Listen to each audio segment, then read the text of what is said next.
in the room, we can find the name of the girl on the bed, Molly. And despite the still crumbling structure of the room, you can tell there was a clear effort to separate this room from the others in the house. It's about the only room in the map where we don't need our night vision. On the floor in the room, we can find an artwork the girl made of a dinosaur doing heroin. What? Hell yeah. On the same floor, we can find a whiteboard detailing profits from the meth operation. And goodness gracious, why am I still doing YouTube? We can also find the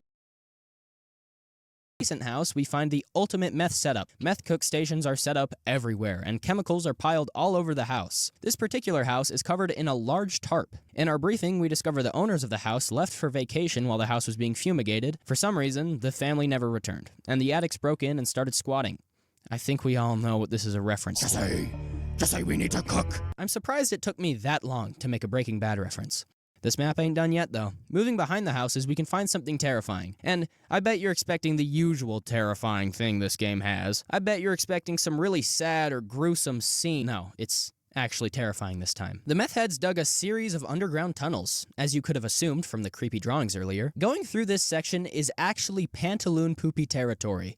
While it's never overtly stated what they were digging for, it's implied that the Los Locos gang is the leader of this operation, and that they are fueling the meth addicts in order for them to dig into the Los Sueños sewer system to create a network for their drugs. More infinite wisdom. In the words of a very wise man, they really methed up. I think it's a good time to talk about the amazing soundtrack of Ready or Not. The composer, Zach Bauer, did an amazing job of capturing the aura of this game. At moments in the soundtrack, the music will speed up, with fast, heavy drum hits bombarding the track, but at other times, the music will calm to a slow, somber note, a single violin playing a remorseful tune. This does an amazing job of highlighting the constantly changing atmosphere of Ready or Not. At moments, things will become hectic and violent, right before the smoke clears and you witness the people you've killed. I am in love with this soundtrack. Romantically. Okay? Ooh. This shirt looks nice. I wonder if I could... The data came in. Well. Turns out the data we found on hard drives about a week ago from that streamer guy is linked to this place, Brixley Talent Time.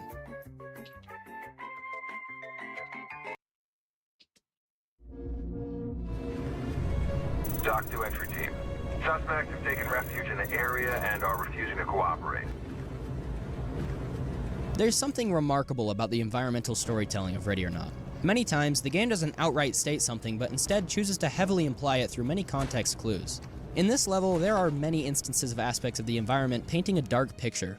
Outside Brixley Talent Time, we can find a very run-down area. That's nothing new, but among the trash, we can find protest posters against Senator Fremont because of his veteran funding cut bill. Tents are scattered around the area, serving as a reminder of the poverty Los Sueños is facing, and this is clearly a very poverty-stricken area. Outside of the building, we can see that the place used to be a safe injection clinic. A safe injection clinic being a place used for drug addicts to safely inject their drugs, which is insane. On the wall, we can see photos of kids taped up. Interestingly, these are the same photos that can be found on the streamer's computer in 23 megabytes per second. There are outfits on mannequins that don't exactly fit in a setting involving kids. Are me watching? Something clearly twisted is going on here. There's a newspaper we can find that calls back to the killed manager in the first level. Then there's this terrifying drawing of a star. Even the literal writing on the walls. Here we see the words, "Think of the money." Could this place be enticing parents to solicit their children with large sums of money? Yeah, that's exactly what's happening. It's not very subtle, but that's almost more scary.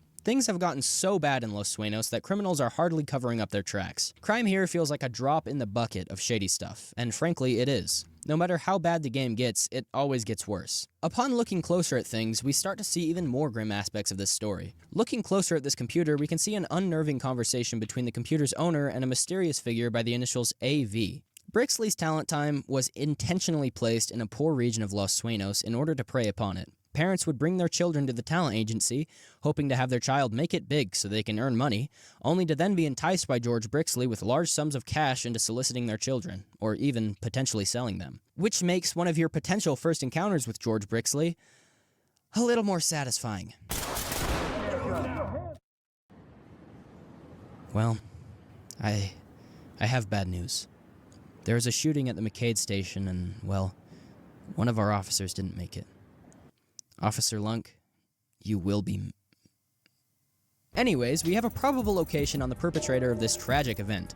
His name is Gerard Scott. He lit a car on fire outside the McCade station and waited until police officers went to investigate before opening fire on them. He fled the scene in an RV, and a witness report of the license plate led us to this place called Sullivan Slope. Scott Gerard is a ghost. The only thing we know about him is that he used to work for the USIA, which is an in-game stand-in for the CIA. Other than that, we know just about nothing. If only Lunk were here. I could use some of his advice right about now. I'm smelling something fishy here. It's time to raid this place. Moving toward the house, we can immediately see that this place is messy. Talk radios in and informs us of traps in the area. I hate these levels. Basically, with these sorts of situations, it's vital that we mirror under every single door we open. Otherwise... Stay on me. Heal. In Ready or Not, the layout of the maps isn't always convenient. There's blind spots and dangerous turns that can't simply be avoided. I think that's best highlighted in this level. This level is designed to be a pain to move through. This is done on purpose, but we'll talk more about that later. Moving through the first floor, we can see all sorts of interesting things. One of them being Gerard's production of ricin. Ricin is a chemical poison found in castor beans. You might remember them from Breaking... Jesse! Beans. Beans. Gerard loves this stuff. Outside of the house, we can find tons of castor bean plants. We can find this table full of bottles, which apparently Gerard intended to use as an aerosol weapon. He never got to finish his research, though. Also, this whiteboard is maybe the funniest thing in the entire game. It's perfect, and I need it. It starts to become clear that this level is extremely lore-heavy. We can see Gerard's ramblings all over the wall, similarly to back in Twisted Nerve with the meth addicts. Except this time, it seems to be different. This time, instead of meaningless blabber, here it's clear that Gerard is very intelligent. In addition to his clear ability to engineer things, such as the ricin or the aerosol devices, we can see equations and formulas written among the conspiratorial ramblings. In these ramblings, we get bits and pieces of conspiracy theories such as mass populational surveillance, eyeball slime injection, and the mind control of police/federal agents by a secretive and satanic organization within the upper levels of the government. Weird. We can find a wall diagram detailing a SWAT officer's weak points, highlighting how it's important to shoot at the limbs because everywhere else is armored. No wonder these guys are so good. There's only 3 suspects in the whole cabin, but they are deadly, especially because of the map design. See, Gerard made this cabin the way it is in order to specifically screw with a SWAT team. There's little openings in the wall that the suspects can get through, but we can't because of our gear. There's patterns and things scattered about in a darkly lit room to mess with our target identification, and when caught in fire, there's not much cover to go behind. Across the cabin, we can find a series of audio tapes that Gerard made. Most of them only make sense when looking at the larger picture, but for now, I want to bring some of his insane ramblings to light. Keep in mind here the player character, Judge Beaumont. Judge will come here. You'll have to. It has to be him. I've seen his training, his methods. I know what kind of man he is. Part of the cycle, just like me. In a never-ending game. I'll show him when he gets here. Show him that he's the same puppet as me. Trapped in the same sick play. Oh no. Apparently, Gerard intended to bring us here. He only attacked the McCade station in order to bring a SWAT team to his home, specifically D Platoon, the team that Judge leads. It was all a setup. What in the world? Forget it. We were brought here because Gerard wanted to teach us some sort of truth, even mentioning that Judge is part of the same cycle Gerard is.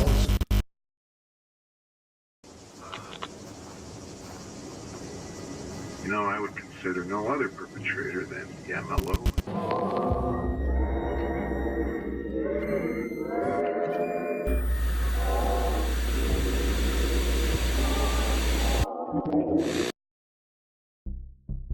Throughout the game so far, we've come across many different story pieces regarding a budget cut the state senator made against veteran funding. Well, this brilliant decision sparked outrage among veterans, as it should. But after extensive protesting with nothing changing, a group of veterans calling themselves the Left Behind rose up with a mission: to assassinate Senator Fremont.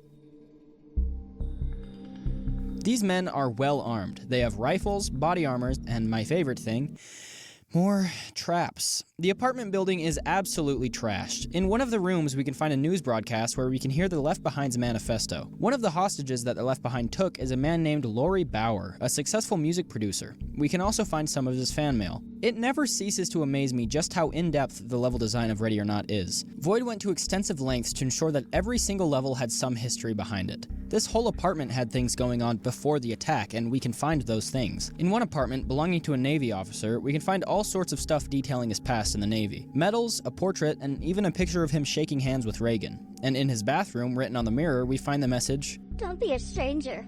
Love is an adjoining door away." Okay. In the adjoining door, we can find a note. "Oh, Captain, my dear Captain, when can I see you again? I had a lovely time, my darling. Don't mind my husband, he is as soft as they come." What is going on here? We find another note directed at the Navy officer. "Listen here, sailor boy. Don't ever let me catch you around my wife again. If you even glance at her, I'm gonna make sure you regret it. You'll meet your Navy friend sooner than you think, scum." Oh boy, this is riveting. In the woman's apartment, we find that she and her husband Eric are going through it. She has crossed out his face in almost all of the pictures on the wall. We can also find a sniper setup from the Left Behind or whatever, but who cares about that? We're uncovering a love story. The woman, Barb, has condemned her husband to the couch, where he now spends his lonely nights. I also find it so sad that not only does he have to sleep on the couch, but he has to sleep on a curved couch. Other than that, though, there isn't a ton going on here, but it's our first look at almost being able to sympathize with the suspects. Their cause is understandable. Funding cuts for veterans is a very immoral thing. These men went through hell for the country only to have the country turn its back on them. Their anger is justified, but they went into innocent people's apartments and took them hostage. They killed many civilians who we can hear them label as just collateral. Their cause is understandable, but their means is where they went wrong.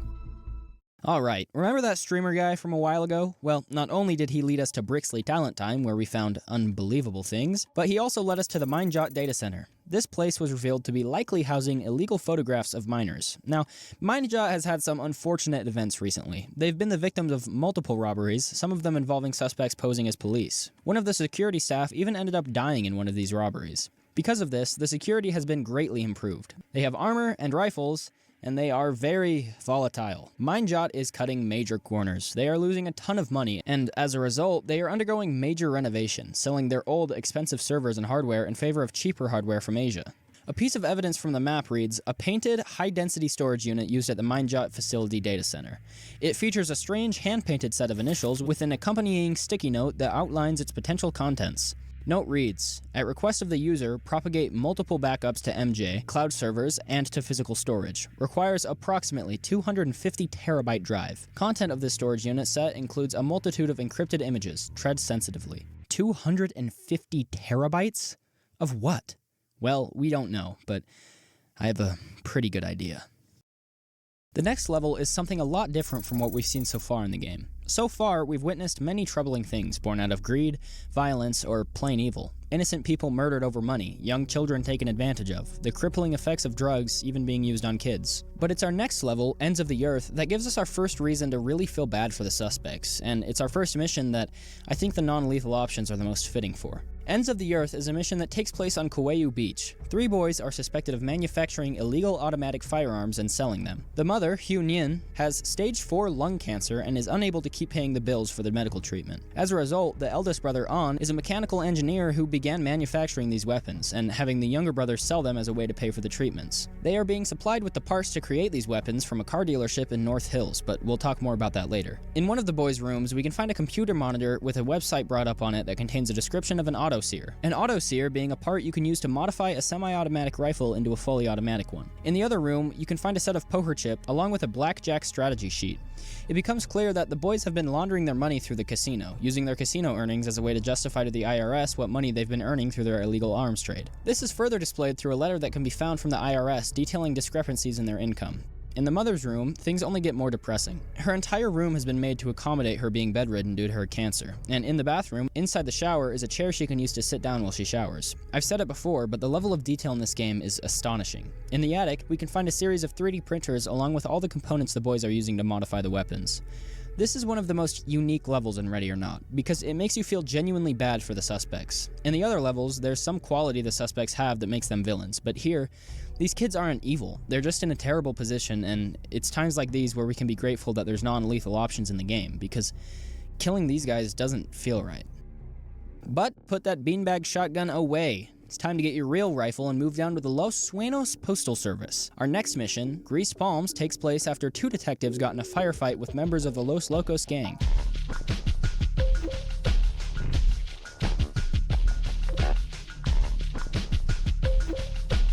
Ready or Not has some of the best gameplay mechanics in any shooter game ever. Take, for example, the armor system. There are 3 main types of armor in Ready or Not: the anti-stab vest, light armor, and heavy armor. The only advantage to the anti-stab vest being that you can carry more equipment. Light armor and heavy armor both have 3 options for the plates: ceramic, Kevlar, and steel. Kevlar is useless. Steel absorbs less damage but doesn't break, while ceramic absorbs all damage but is able to break after heavy gunfire. Heavy armor works the same way except with more armor coverage and the option to cover front and back, or full. But the details run deeper than that. Contrast to other games where armor hitboxes work in places the armor doesn't cover, the armor only applies to where the plates themselves would be. There's also a spalling mechanic. Spalling takes place when shrapnel bounces off of steel plates when being hit with bullets. In Ready or Not, when being hit while wearing steel plates, the plates will spall and cause splash damage to yourself and others.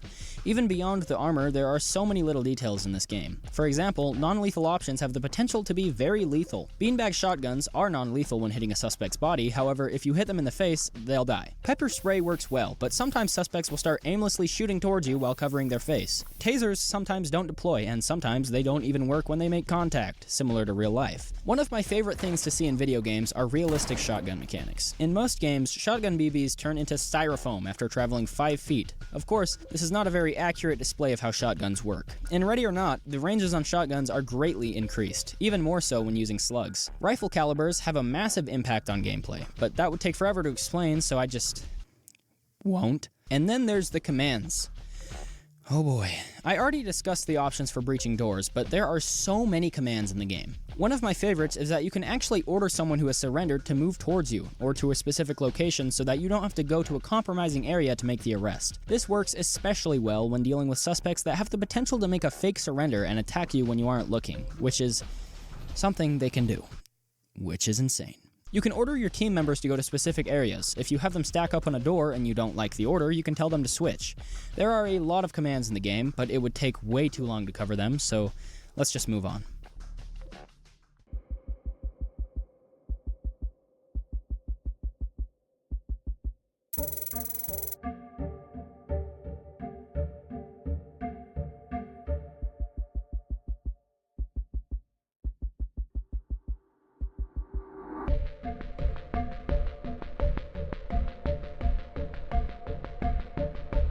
Our next level is absolutely insane. One that genuinely changed my outlook on the game as a whole, and features one of the most twisted implications I've ever seen in a game. This level is Valley of the Dolls.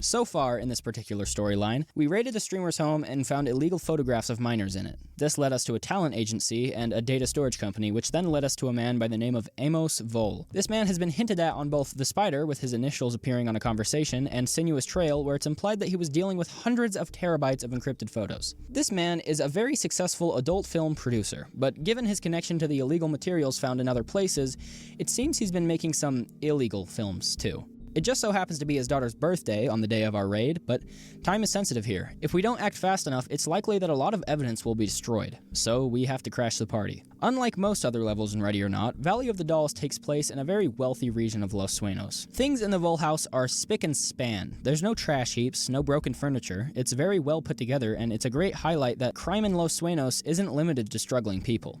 Vol's mansion just so happens to be guarded by Bolton Security, a private security company that is very lethal. The first floor of the house contains a letter emphasizing that the first floor is for adults only. Moving through the first floor, we discover why. Both Amos and his wife Daniela are adult film actors, and spread across the house are all sorts of prizes and trophies and such from their career, which are gross. There's this room, which is gross, and interestingly, we can find a mannequin with the same weird outfit that we found in Brixley Talent Time. We can also find this odd object in a glass display. Ugh. In the bathroom, we can find some hard drives that are soaking in the tub. Weird. In the daughter's room, we can find all sorts of environmental stuff. She's got a green thumb. We can also see on her laptop that she's selling a brand new G-Wagon, with the promise to send all the money earned to charity. This G-Wagon is the same one she just received for her birthday, so clearly she loves the gift. We can also find a poster for Live Rat, so that's neat. Outside of her room, we can find the office of Amos Vol, where evidence is burning. Outside, we can find a wooden frame holding pictures of feet as part of the Sell Feet contest, where participants of the party, who, by the way, are likely underage, would take pictures of their feet to be judged by Amos, which is, you guessed it, insane.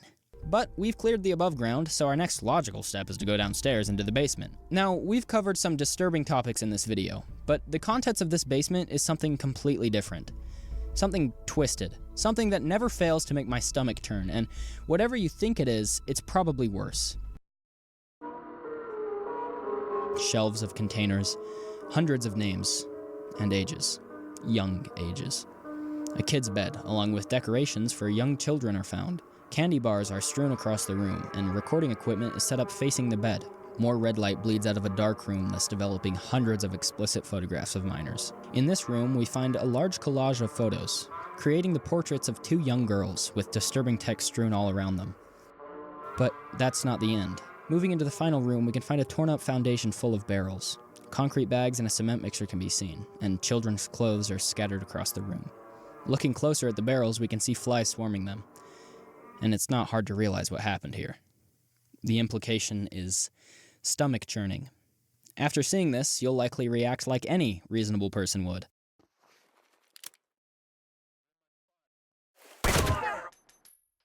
But we aren't done here. This game still has a ton to offer, including our next mission, which just keeps the wagon going with terrible things. The map Elephant is one that I never thought would really be released. Upon hearing rumblings of its development, I didn't believe it, because while this game has gone to some dark places, this map would be a very controversial one. But with the nature of the game, the idea of this map was pretty obvious. In this map, we're sent to deal with an active shooting at the Watt Community College. Moving toward the building, we can already hear gunfire from within. Upon entering, we can find a security officer who's been wounded. Bullet divots are painted across the architecture, and a blood trail can be seen on the hallway floor. Oh good, I may have had to fire, but he still has a chance to live. Throughout the level, if you don't act fast enough, you can hear gunshots in the distance and civilians can die.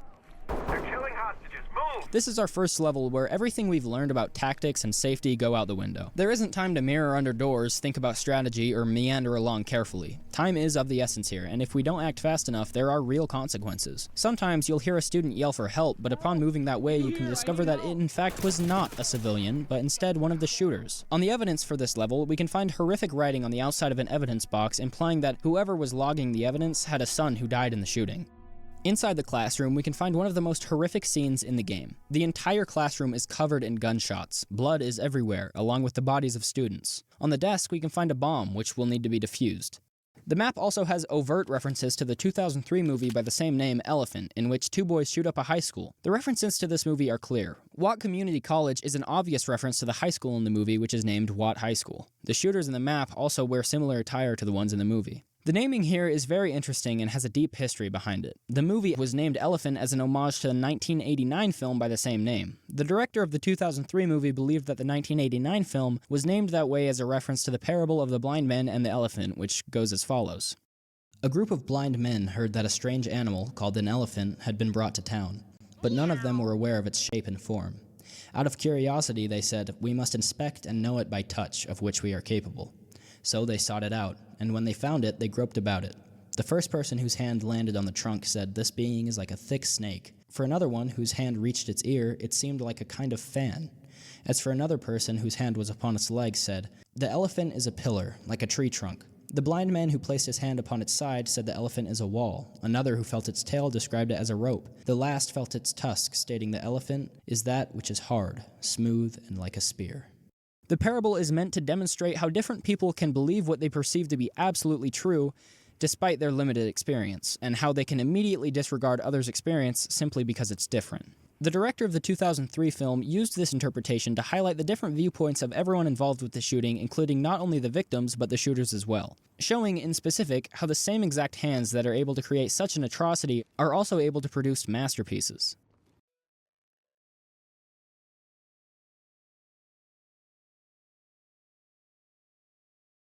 Unfortunately for Van Sant, the director of the 2003 film, the name of the 1989 film was not in reference to this parable. Instead, it's a reference to the saying elephant in the room, which was to display the denials of underlying social problems in Northern Ireland at the time. I think Ready or Not's naming of this level has much more value than a simple reference. I believe both interpretations of the name work well in the context of Ready or Not.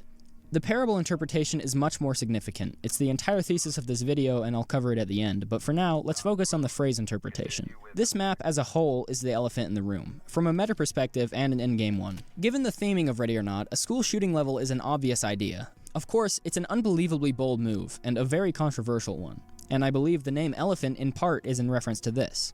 This map is Void's elephant in the room, but there's also the lore implication. The common mental state in Los Sueños, as well as our own world, is on a constant decline. In the game, 36% of the residents in Los Sueños are diagnosed with a form of mental health problem, which isn't a far cry from the real 23% in our own world. Mental illness is a rising problem in our society, so from the bottom of my heart, if you need help, seek it out. On that somber note, it's time for some fun. Our amazing friends at FISA and BorderTAC have joined us in a mission to stop exfiltration of bad guys across the border through an underground tunnel. I guess those meth heads really did know what they were doing. If we look up, we can see the BorderTAC drone, which is cool. We deal with some goobers on the surface, and then... Holy... This joint is insane. It's like the tunnels from Twisted Nerve, but if they had 10 times the meth heads digging. What are you doing? Digging. We search around for a while, get a little lost, and then end up in... Wait. Hold on. Oh no!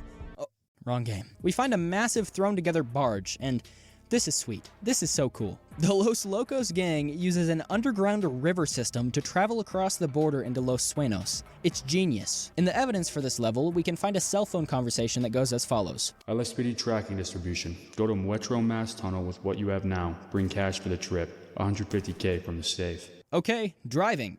Go straight to water. Don't look if you hear children crying. No children in tunnel. What? It's also stated that the LSPD looked for a child and did not find one.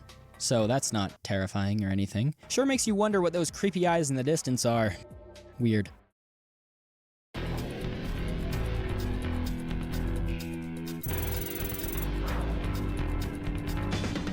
Remember the Left Behind, the group of terroristic veterans? Well, they're back, and once again in a hotel. They have Senator Fremont's family held hostage because they hate that guy. On a computer in one of the rooms, we can find this conversation. Johnny, where are you? I haven't seen you in a week. You aren't responding to me. In Mexico. What the hell do you mean, in Mexico? Stuff went down not long ago. Won't be back. But what about us? But what about us? Stuff happens. I'm not sure what it is, but for some reason both levels with the Left Behind are not only in hotels, but they also include riveting love stories. Albeit this one is kind of the opposite of a love story. But enough of that. It's time for something terrifying. And I know I say it a lot, the most terrifying, blah blah blah. But this is something different. This is genuine horror. The atmosphere in this level shines, and in combination with Ready or Not's stellar soundtrack, a terrifying, beautiful level is born.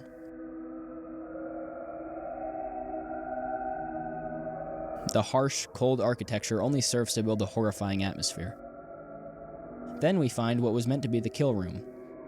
A camera shines on a series of chairs with ropes where the senator's family were meant to be executed. We could find a phone conversation between a man and a woman, discussing when they'll see each other again. The conversation was cut short, however, by the attack.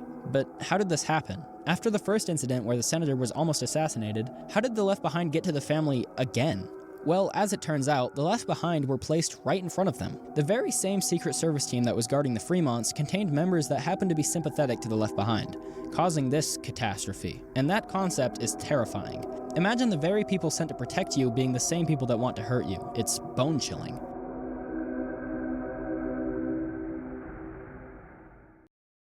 (911), this call is being recorded. What is your emergency? Hello? This is 911. What is your emergency? Help us! Ma'am, is everything all right? Can you tell me your name? A terrorist group based in Yemen, calling themselves The Hand, has begun a massacre at a neon nightclub in response to American airstrikes to shelters in northern Yemen. Upon entering the club, Oh, come on. I gotta do it. Hold. Ready when you are.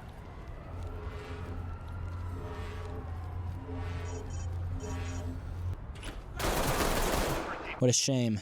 I'm not him, I guess. Outside the nightclub, we can already see the carnage these guys left. As it turns out, the nightclub stretched their maximum capacity so that more people could party here tonight, which only means more bodies. Also, apparently the Hand live-streamed the massacre, meaning the entire public is already made aware of what happened here tonight, meaning plenty of people are calling their relatives who they know might be at the club. Remember in the first level where I mentioned that Ready or Not loves to use the cell phone calls as a plot element? Well, here you go. Across the map, you can find all sorts of buzzing phones. It's a haunting sight, but even more haunting is what you hear upon shutting the music off.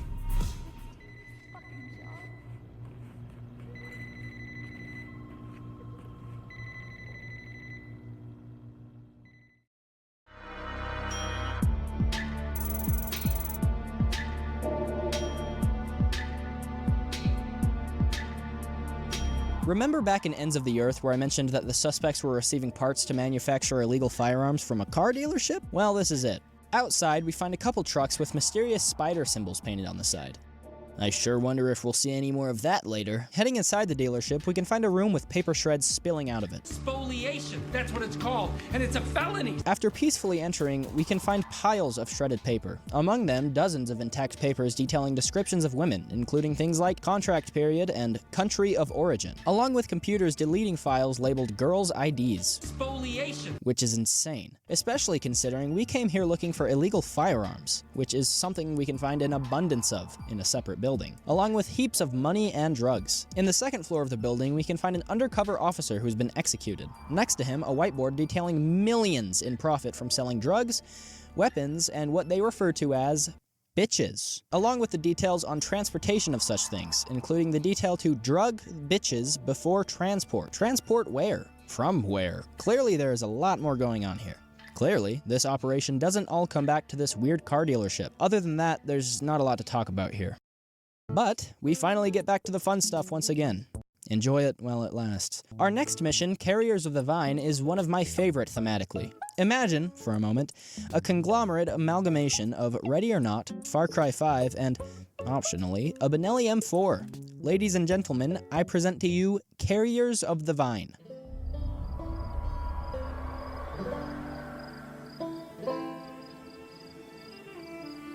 Carried from Crisis LLC is a place for women who have been given no other option but to step away from their former lives in an effort to save themselves from misery. That sure sounds healthy, and not at all like a creepy cult compound filled with disturbing artwork and architecture. Well, I'll be damned. Apparently, there's weird rumors of this place, and I can see why.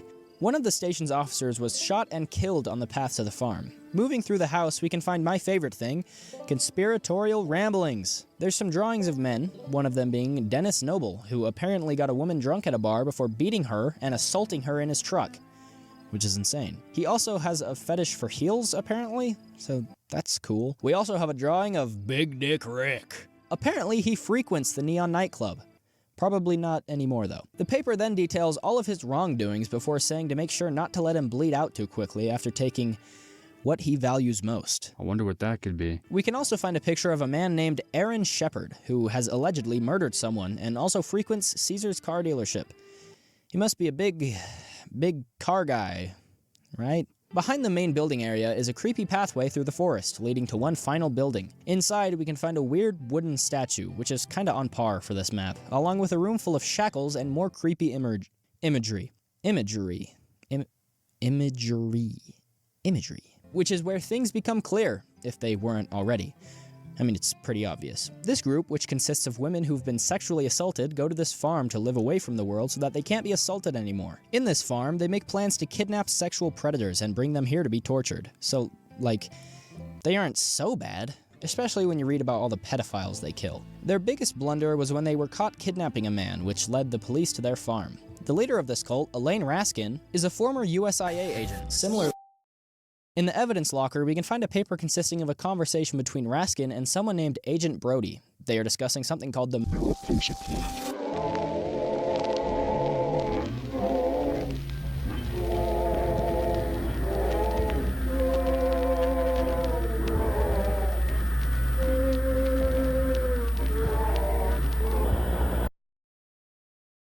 Next up in our adventure through hell is the mission Relapse. It takes place at the Coastal Grove Medical Center, where the Hand, the terrorist group from Yemen, have taken over a hospital in an attempt to rescue their leader, who was placed under supervision there after the club incident. Moving into the hospital, we can see that it's had better days. This place has been wrecked, and it only gets worse from here. In one of the rooms, we can find a retirement party for one of the doctors. However, unfortunately, he can be found dead nearby. One of the scariest parts of this level is going to apprehend a civilian who is a member of the hospital staff, only to find out they aren't. There's also 2 bombs on this map, and if you don't act fast enough, they'll explode and kill everyone, which isn't fun.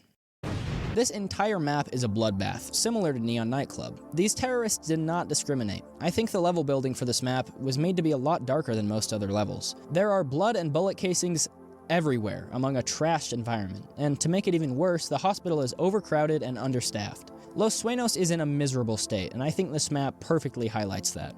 The saddest part is, that's it for this mission. There's nothing else to say. There's no crazy conspiracy or interesting theory here. It was an act of vengeful violence, killing people who had nothing to do with the problem.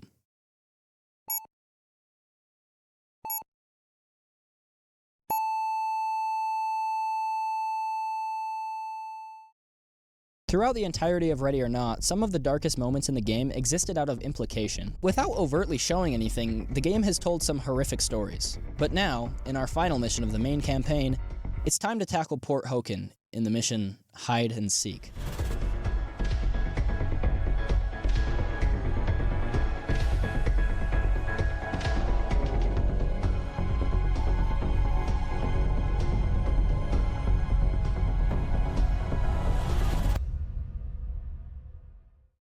Our raid on Caesar's car dealership led us here, Port Hoken, suspected of harboring an illegal arms trade. SWAT, working with FISA and the ATF, is sent in with the goal of locating and stopping a massive trade going on tonight. Moving through the map, we can find multiple shipping containers marked with a familiar logo, the Spider, the same one we saw on trucks back at Caesar's car dealership, and presumably connected to Brixley Talent Time through the naming, the Spider. Unexpectedly, we not only find a container with guns, but also a container housing drugs. Clearly, there's more going on here than we expected. Then, we find another Spider-marked container, and inside is the most horrific thing I've ever seen in a game.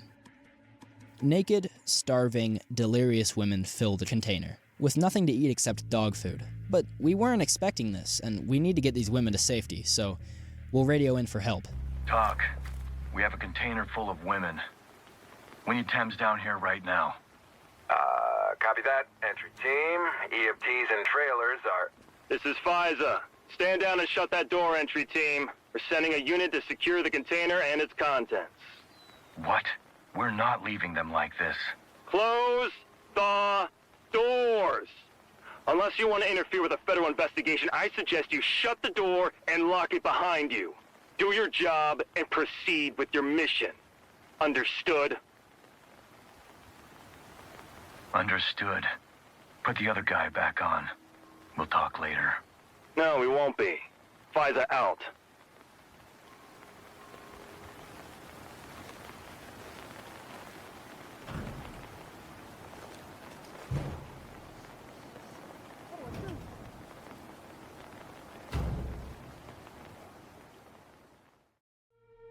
For the first time, we hear Judge get angry. We hear him argue, but with nothing else to do, we continue with our mission. Moving through the warehouse, we deal with some enemies, and then make our way into the back, where we find something that somehow manages to make what we just saw even worse. One final spider container is found. Inside, we find random mannequins strewn about, red light and barbed wire spilling across the walls. A room full of more mannequins can be found. This is an auction room. A wall full of photos labeled "Today's Menu" sits in the back. And looking up, we finally find it.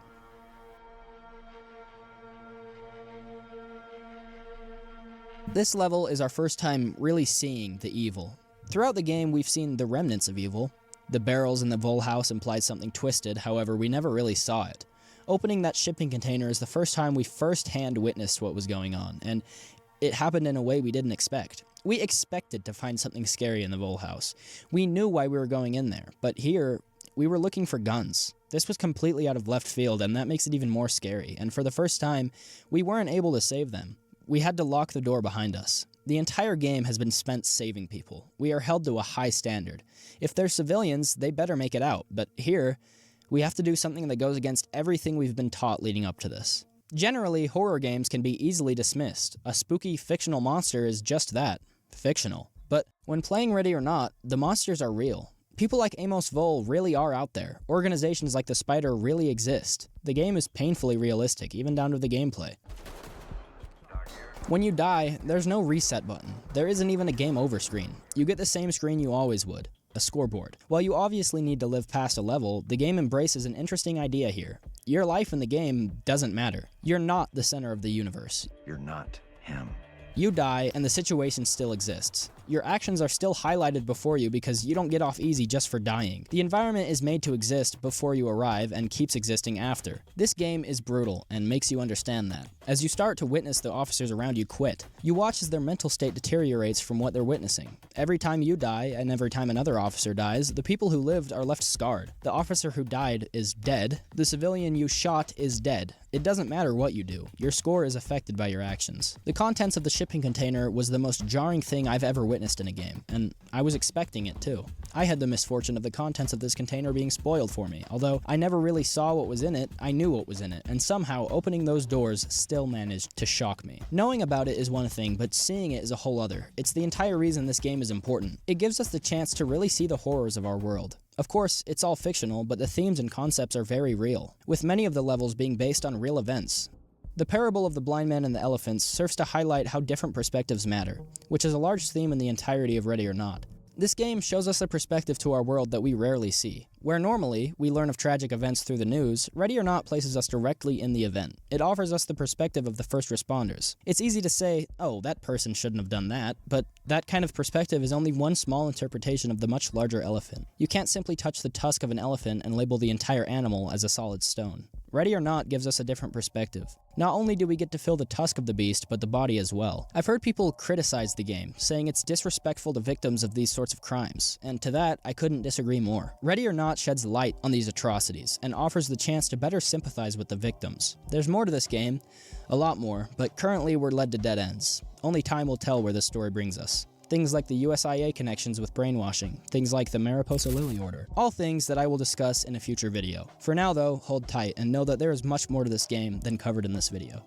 Throughout the game, it's easy to feel like you're really making a difference, like your actions in SWAT are single-handedly fixing Los Sueños. After finishing Valley of the Dolls on S rank, you'll receive a unique tattoo.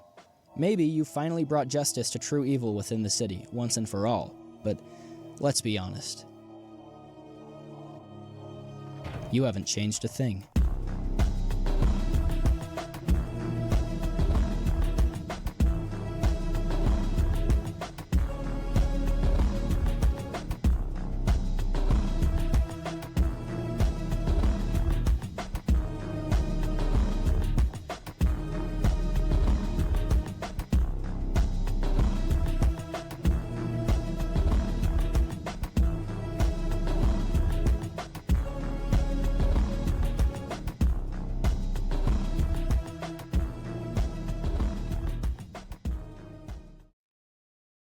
Without overtly showing anything, the game has told some horrific stories without direct...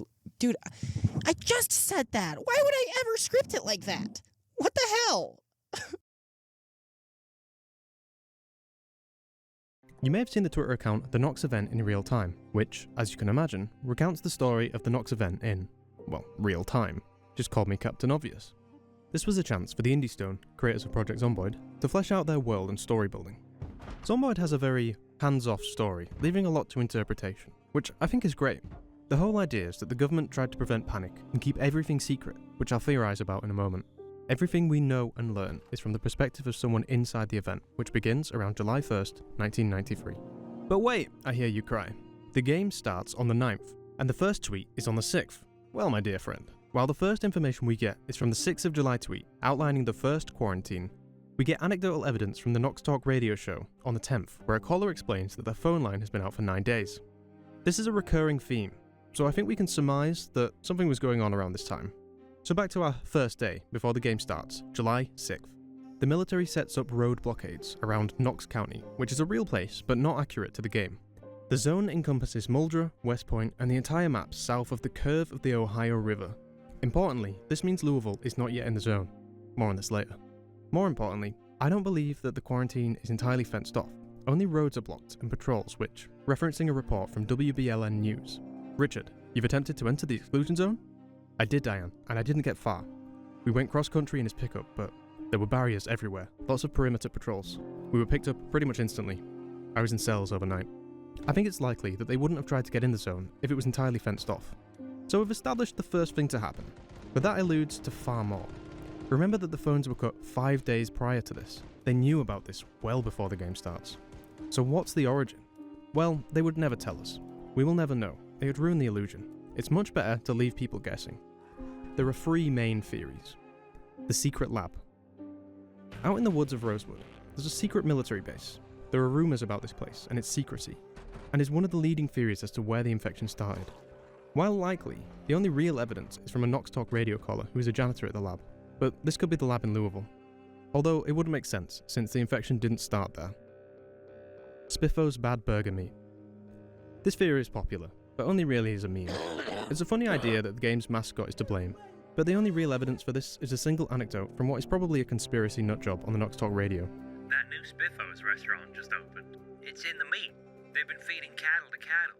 It's a European thing. There was a guy talking about it on Triple N. Guy wrote a book. You eat burgers and it gets to your brain. My son worked in Spiffos before they let him go. You know how many he cooked a day? A lot. A whole lot. That's all I'm saying. Chemical testing. Another likely conspiracy theory, but one that gains more traction in the game. News hosts often mention this during their Stay Tuned spiel, as well as in an interview with the retired Lieutenant General Jim Deacon and Professor John Ramirez. Also, the political ads. He said he'd clean up. He said the toxins discovered in our fields and forests would be eradicated. He failed. Meteor or extraterrestrial event. Early on, there are mentions of meteor storms and thunderstorms, enough to warrant a tweet on both. This could just be world building. There are multiple advert and irrelevant tweets. But it's too much of a coincidence. In-game, the meteors are mentioned once offhand, and once by a Nox Talk caller, saying, "It's in the air we breathe." It's all very Stalker-esque. Speaking of breathing, one of the main recurring themes is the smell. You can smell it in the air. Something's not bad for weeks. God, the smell in here. Don't come to the hospitals. Some were saying it was a smell. Awful bad smell here. This doesn't really point anywhere, other than that, once again, this has been going on at least a week before the start of the game. Rittenauer thinks that the smell originates from a horde, which would explain the intense reaction and secrecy from the military. Others think that the smell is how the infection is transmitted, although the infection isn't reported to go airborne until the 15th. There are a few anecdotes claiming it to have been planned. It's not entirely far-fetched, with the military lab and the swift reaction by the military, and cutting the phone lines well before the quarantine. I just want to say this was planned. All those helicopters, all those soldiers just appearing. My boy was in Desert Storm. I know it can't be done in days. To move those guys that quickly, they knew a storm was brewing. They knew this might happen. Why spin us this bullshit? Who in hell are they protecting? I'll tell you, themselves. There is also a man who, upon returning home from work, on the night of the quarantine, states, "Get taken aside, they shine a light in my eyes, and they take a blood sample. Keep me locked tight. Then they say I'm clear, kick me out." Once the world has fallen, leaflets issued to the immune start coming from inside the zone.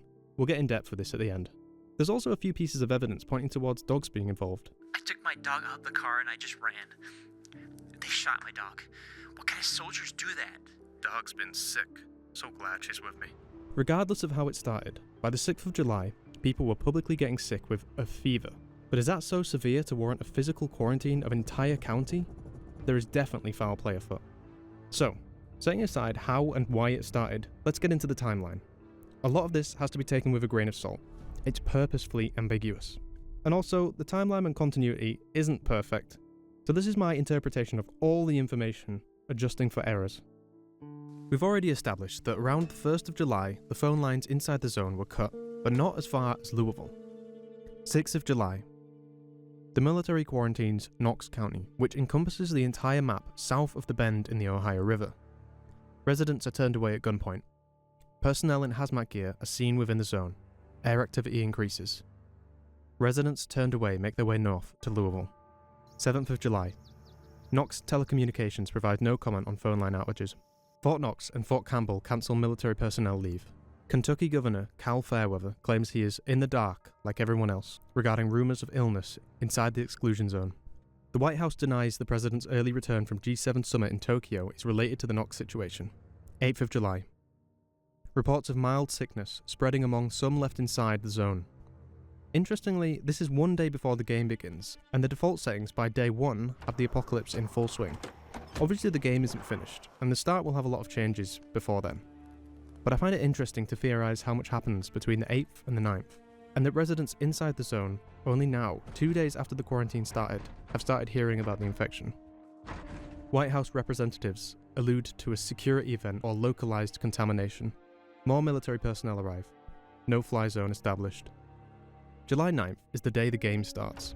At this point, there isn't much information about what's happening. There are only rumours. No questions have been answered at this point, and speculation is rife. Okay, I've changed this bit a dozen times. Multiple reports give conflicting information. One of the first reports states that sufferers fall unconscious and then regain motor functions and are confused, dazed and nauseous, or as we know, zombies. But the other sources suggest that sufferers become ill with nausea, fever and hallucination before reanimation. Perhaps there are two ways to interpret this. Given that the phone lines were cut 8 days ago, I think it's likely that the zone is overrun with zombies. For a long time, I thought that there weren't many zombies or people who weren't reanimated yet, but I think that's just my headcanon. The military have been dealing with this for 8 days and quarantined an entire county. Things must be serious by this point.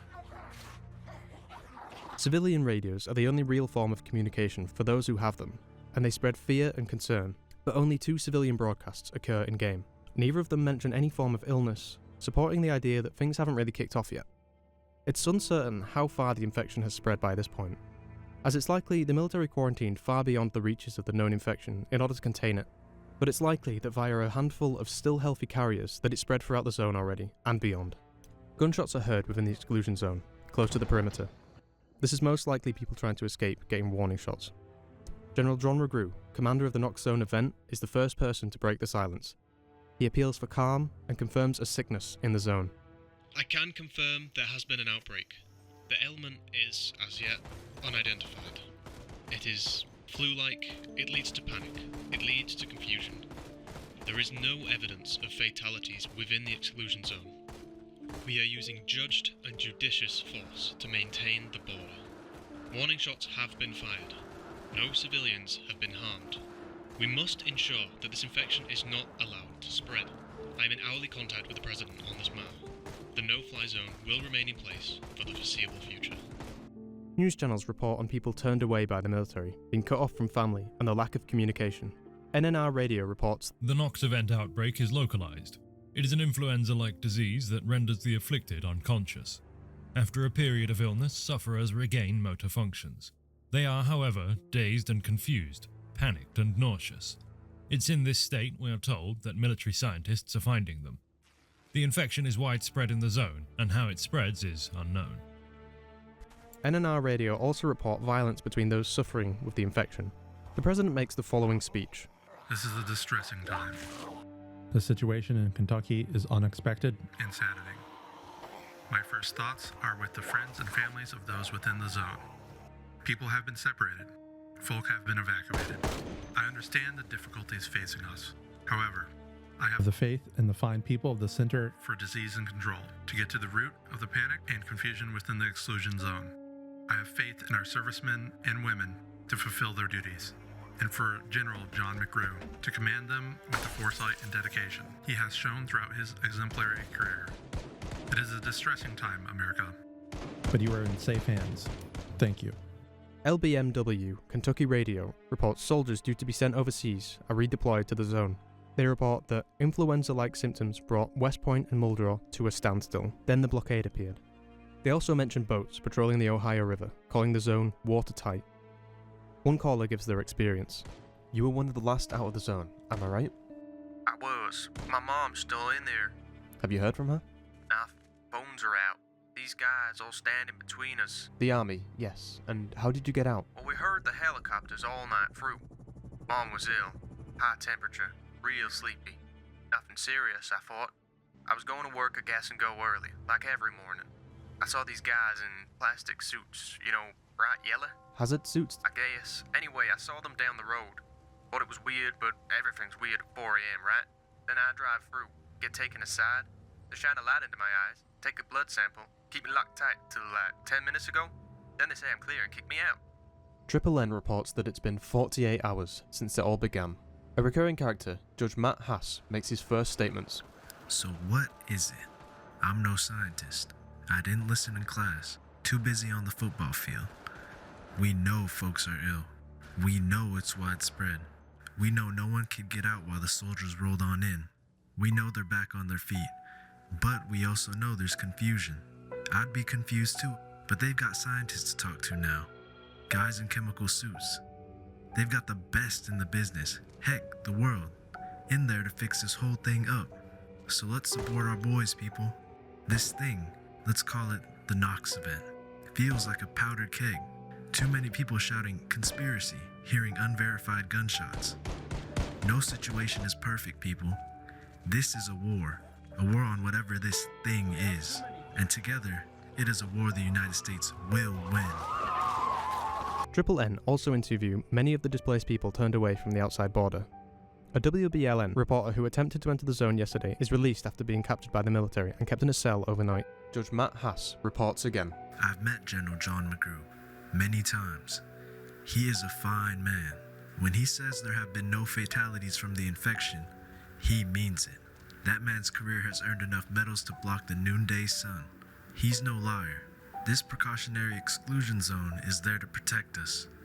I'm sorry for the people inside. Truly, I am.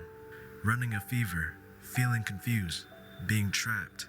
But this is clearly in the nation's interest, the greater good. I've heard a lot of people asking, why can't we know? Why can't the government just say, here's the problem? There's bravery in silence, folks. They're busy looking in on this. They don't have time to look back out. They're relying on us to keep calm and have faith. I do have faith, and as an American, so should you. 10th of July. A military professor claims transmission of the illness has slowed. The international community makes its first statements, with the UK Prime Minister criticising the near complete lack of clarity. National unrest grows as protesters propose a march on the White House, before being cancelled due to arrests. A Knox Talk radio caller claims that the event was planned. Another caller confirms phone lines have been out for 9 days. A conspiracy theorist claims it's Spiffos Burgers, which have been allegedly responsible for the previous rally outbreak, something akin to mad cow's disease. NNR Radio, with former CDC chief scientist, has this to say. This is what happens. Year after year, cut after cut, department after department shut down. This sort of inefficiency, this lack of respect. America is not ready for this. We've not been ready for a long time. We all know which administration is to blame. I won't spell it out. We are reliant on men with tanks rolling out and sitting on roads. You don't solve problems like this by pointing a gun. LBMW interviews military professor John Ramirez. How are they doing in there? Not good, Jackie. They're all on 2 feet, but they're in a bad way. What are the symptoms? Is this life-threatening? We've taken samples. There's a team looking into that right now. There's no reason to spread fear or alarm. We have top men looking into what this is, and just where it came from. And the symptoms? Like we said, flu-like at first, and then panic and confusion. We think the spread has slowed now, but we don't deal in absolutes. This remains a volatile situation with a contagious illness at its heart. The lockdown is required by international law and common sense. Until we know for sure we're safe. I'm sure y'all can understand why. And the reports of violence? At this point in time, we have no reason to believe folks won't recover. Riots reported in Washington, D.C., New York, Los Angeles. Triple N reports on those displaced by the quarantine. Some have been taken to Louisville, while others have set up tents on the boundary. They report that General John McGrew has apologised for the lack of clarity, that the outbreak is contained and fatalities are currently not a concern. More reports that there is no reason to believe folks won't recover. Reports on the riots turning violent, with a firebomb being thrown during a broadcast. Judge Matt Haas addresses the public again, appealing for calm. We need to thank the U.S. Army. Whatever this is, it isn't fun. It could have spread. Right now, you could be sick. Your kids could be sick. They were ready for their duty. They got involved. They rode out from their bases and they protected America. They did it fast and they did it effectively. WBLN reports further on the violent riots. Civilian radio channel transmits concerns of people dying in the zone, and that infected are changed somehow. Hello? I'm in the exclusion zone. You're being lied to. The Army knows exactly what this is. It's a disease that people aren't people anymore. 11th of July. The President addresses the public outrage and riots. I understand the frustration. I can hear you loud and clear. I understand the frustration because I'm like you. I want to know when my fellow Americans who are laid low with sickness can be returned to their families. To this end, I will be talking to the General and the CDC today, from which I will be able to provide more answers. However, the horrifying activities we have seen on our streets over the last 24 hours, there is no excuse whatsoever. Arrests will be made. Every authority is on high alert. If you are seeking to disrupt our way of life through fear and scaremongering, you will be sorely disappointed.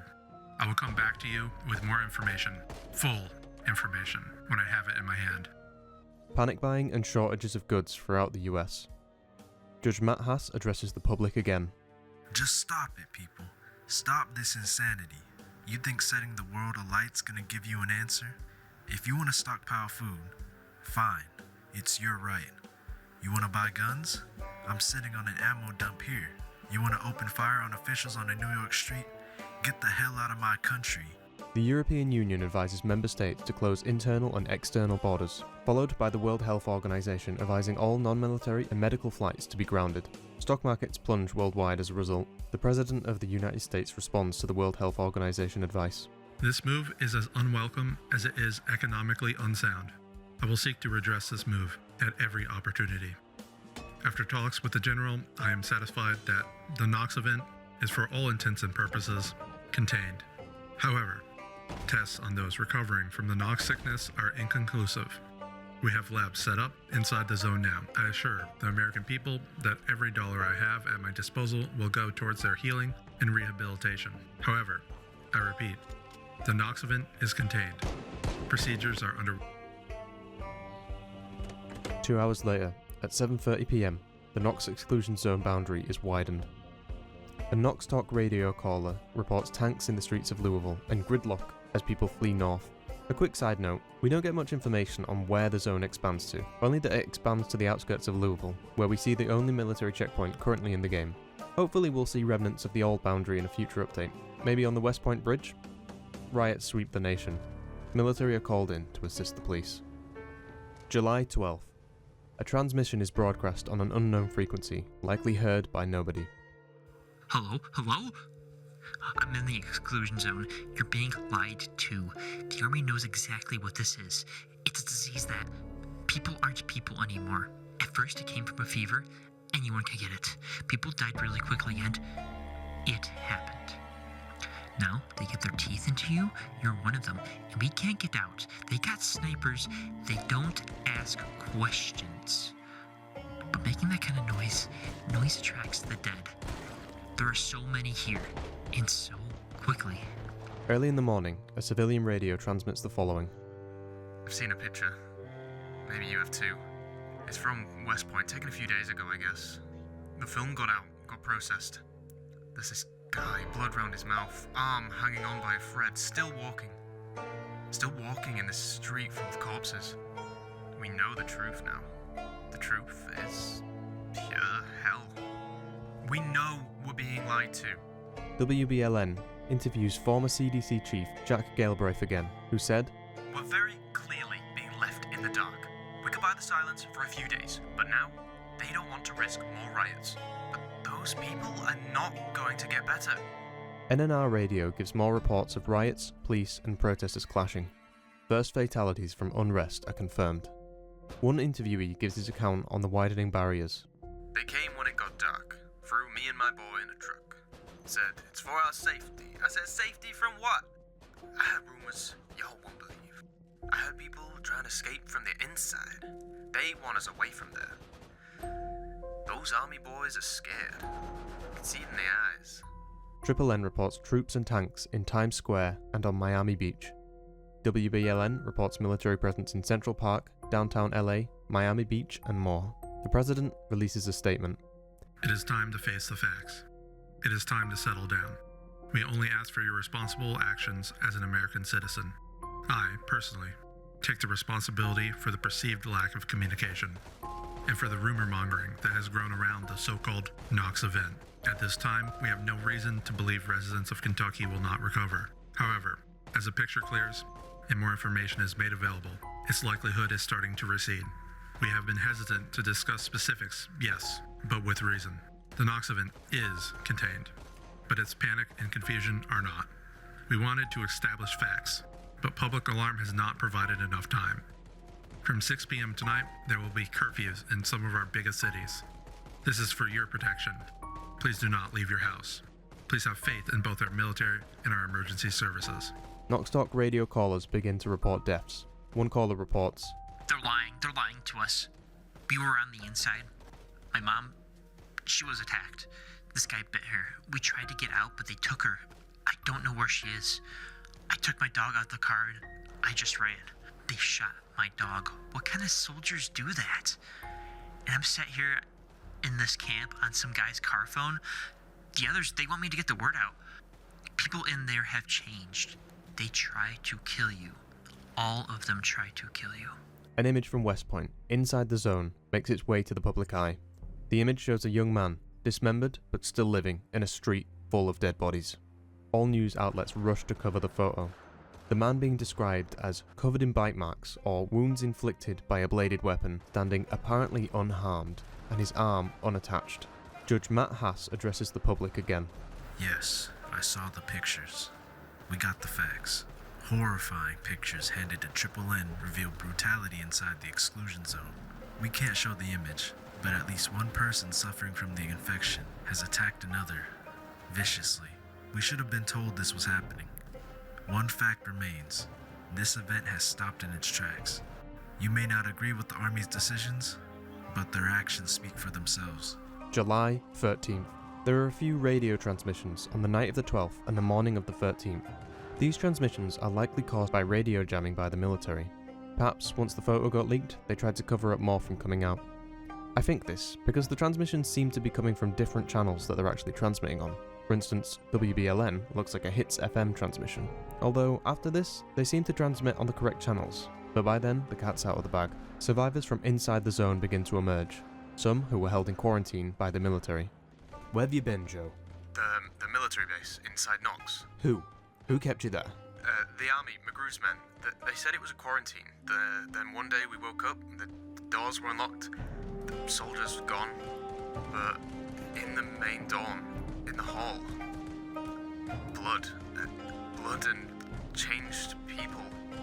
What don't they want us to know, Joe? What you already do know. Like in the photos, the first sickness, it killed, but it didn't kill enough. What you're saying can't be real. They got sick, they went crazy, then died. Then they went for my fucking throat. Sorry for the language. That's okay, Joe. Is it contained? Are you safe here with us? That much is true. The people who changed, they're trapped behind the event line. Is everyone infected? I think so. I think they all got it. We were lucky. Another caller from inside on Knox Talk Radio. I was in there. Everyone got the sickness at once, but not everyone got the sickness. There was a bunch of us running for the North Road. All around us, they were waking up dead. We saw soldiers in hazard suits. They just threw us into trucks. There was this one lady. They just shot her. Back then, we didn't know why, but now I know they did her a favor. They kept us in a military camp. They called it quarantine. When people got sick, they took them away. For tests, they said, through an inch of hazard suit plastic. They never came back. I didn't know anyone I was with, but fathers, daughters, wives, children, losing their families one by one. Then, 2 days ago, we woke up and the cells were open. Soldiers were gone, no trace. Just some guy in a uniform who'd been filled with bullets. Looked like a disagreement. We went north, walked right through the border. No one said a word. A civilian radio broadcast goes as follows. Okay, people, I need you to listen up right now. They're shooting anyone that goes to leave. There's no checks. They don't examine you for any infection. They shot a warning, then you get a bullet. I'm in a camp just south of the river. We don't don't know where to go. Why the hell didn't I just run? Reports start streaming in from all news sources of the worsening condition inside the event. The international community issues a joint statement through the United Nations, denouncing a complete lack of clarity over details of the Nox event. You're listening to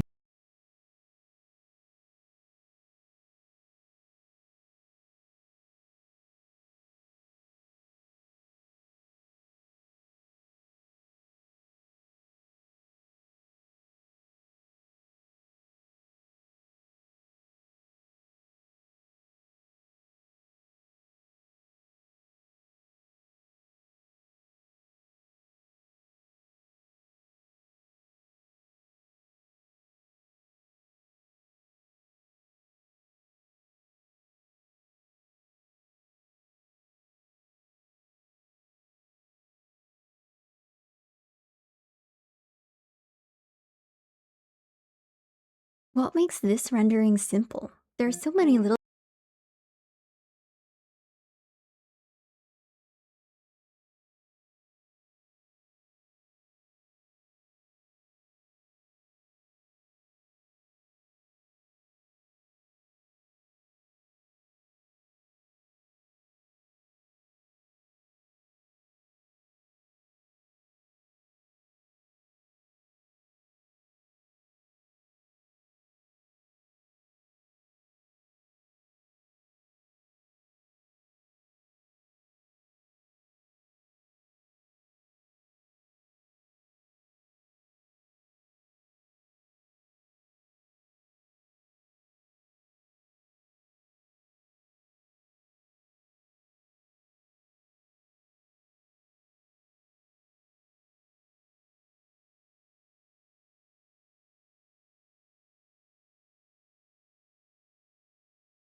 创世纪第17章。亚伯兰年99岁的时候，耶和华向他显现，对他说：“我是全能的神，你当在我面前做完全人，我就与你立约，使你的后裔极其繁多。”亚伯兰俯伏在地，神又对他说：“我与你立约，你要做多国的父。从此以后，你的名不再叫亚伯兰，要叫亚伯拉罕，因为我已立你做多国的父。我必使你的后裔极其繁多，国度从你而立，君王从你而出。我要与你，并你世世代代的后裔坚立我的约，做永远的约，是要做你和你后裔的神。我要将你现在寄居的地，就是迦南全地，赐给你和你的后裔永远为业，我也必做他们的神。”神又对亚伯拉罕说：“你和你的后裔必世世代代遵守我的约，你们所有的男子都要受割礼，这就是我与你并你的后裔所立的约，是你们所当遵守的。你们都要受割礼，这是我与你们立约的证据。你们世世代代的男子，无论是家里生的，是在你后裔之外用银子从外人买的，生下来第8日都要受割礼。你家里生的和你用银子买的都必须受割礼，这样我的约就立在你们肉体上，做永远的约。但不受割礼的男子必从民中剪除，因他背了我的约。神又对亚伯拉罕说：你的妻子撒莱不可再叫撒莱，她的名要叫撒拉。我必赐福给她，也要使你从她得一个儿子。我要赐福给她，她也要做多国之母，必有百姓的君王从她而出。亚伯拉罕就俯伏在地喜笑，心里说：100岁的人还能得孩子吗？撒拉已经90岁了，还能生养吗？亚伯拉罕对神说：但愿以实玛利活在你面前。神说：不然，你妻子撒拉要给你生一个儿子，你要给他起名叫以撒，我要与他坚定所立的约，做他后裔永远的约。至于以实玛利，我也应允你，我必赐福给他，使他昌盛极其繁多，他必生12个族长，我也要使他成为大国。到明年这时节，撒拉必给你生以撒，我要与他坚定所立的约。神和亚伯拉罕说完了话，就离开他上升去了。正当那日，亚伯拉罕遵着神的命，给他的儿子以实玛利和家里的一切男子，无论是在家里生的，是用银子买的，都行了割礼。亚伯拉罕受割礼的时候年99岁，他儿子以实玛利受割礼的时候年13岁。正当那日，亚伯拉罕和他儿子以实玛利一同受了割礼。家里所有的人，无论是在家里生的，是用银子从外人买的，也都一同受了割礼。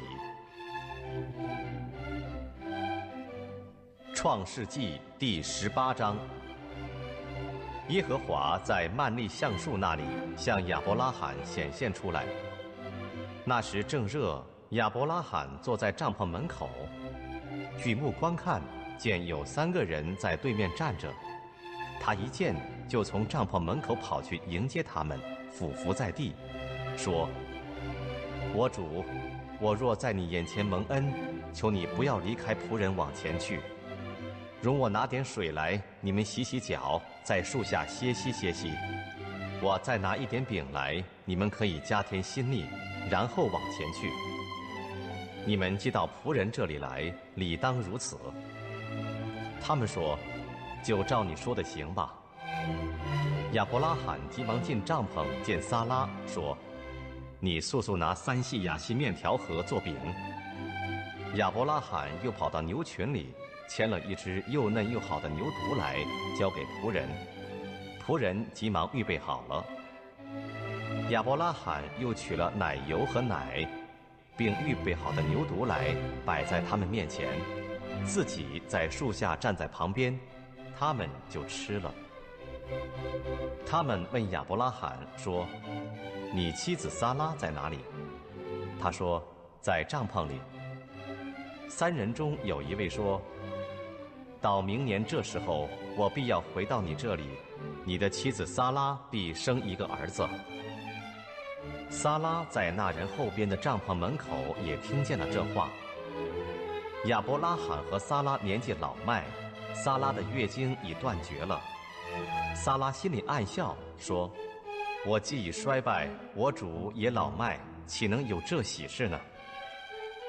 耶和华对亚伯拉罕说：撒拉为什么暗笑，说我既已年老，果真能生养吗？耶和华岂有难成的事吗？到了日期，明年这时候，我必回到你这里，撒拉必生一个儿子。撒拉就害怕，不承认，说：我没有笑。那位说：不然你实在笑了。三人就从那里起行，向索多玛观看。亚伯拉罕也与他们同行，要送他们一程。耶和华说：“我所要做的事，岂可瞒着亚伯拉罕呢？亚伯拉罕必要成为强大的国，地上的万国都必因他得福。我眷顾他，为要叫他吩咐他的众子和他的眷属遵守我的道，秉公行义，使我所应许亚伯拉罕的话都成就了。”耶和华说：“索多玛和俄摩拉的罪恶甚重，声闻于我。我现在要下去查看他们所行的，果然尽像那达到我耳中的声音一样吗？若是不然，我也必知道。”二人转身离开那里，向索多玛去。但亚伯拉罕仍旧站在耶和华面前。亚伯拉罕近前来说：“无论善恶，你都要剿灭吗？假若那城里有50个义人，你还剿灭那地方吗？不为城里这50个义人饶恕其中的人吗？将义人与恶人同杀，将义人与恶人一样看待，这断不是你所行的。审判全地的主，岂不行公义吗？”耶和华说：“我若在索多玛城里见有50个义人，我就为他们的缘故饶恕那地方的众人。”亚伯拉罕说：“我虽然是灰尘，还敢对主说话。假若这50个义人短了5个，你就因为短了5个毁灭全城吗？”他说：“我在那里若见有45个，也不毁灭那城。”亚伯拉罕又对他说：“假若在那里见有40个，怎么样呢？”他说：“为这40个的缘故，我也不做这事。”亚伯拉罕说：“求主不要动怒，容我说，假若在那里见有30个，怎么样呢？”他说：“我在那里若见有30个，我也不做这事。”亚伯拉罕说：“我还敢对主说话，假若在那里见有20个，怎么样呢？”他说：“为这20个的缘故，我也不毁灭那城。”亚伯拉罕说：“求主不要动怒，我再说这一次，假若在那里见有10个呢？”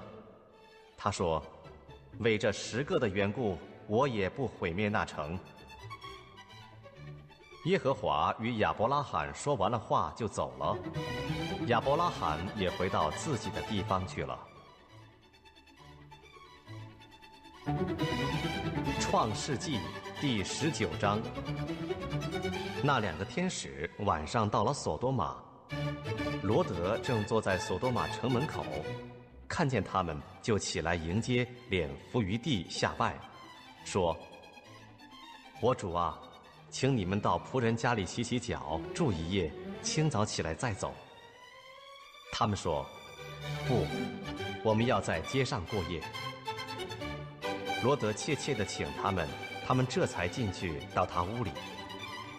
罗德为他们预备筵席，烤无酵饼，他们就吃了。他们还没有躺下，索多玛城里各处的人，连老带少，都来围住那房子，呼叫罗德，说：“今日晚上到你这里来的人在哪里呢？把他们带出来，任我们所为。”罗德出来，把门关上，到众人那里说：“众弟兄，请你们不要做这恶事。我有2个女儿，还是处女，容我领出来，任凭你们的心愿而行。只是这2个人，既然到我舍下，不要向他们做什么。”众人说：“退去吧。”又说：“这个人来寄居，还想要做官呢。现在我们要害你，比害他们更甚。”众人就向前拥解罗德，要攻破房门。只是那2人伸出手来，将罗德拉进屋去，把门关上，并且使门外的人无论老少眼都昏迷。他们摸来摸去，总寻不着房门。2人对罗德说：“你这里还有什么人吗？无论是女婿、是儿女，和这城中一切属你的人，你都要将他们从这地方带出去。我们要毁灭这地方，因为城内罪恶的声音在耶和华面前甚大。耶和华差我们来，要毁灭这地方。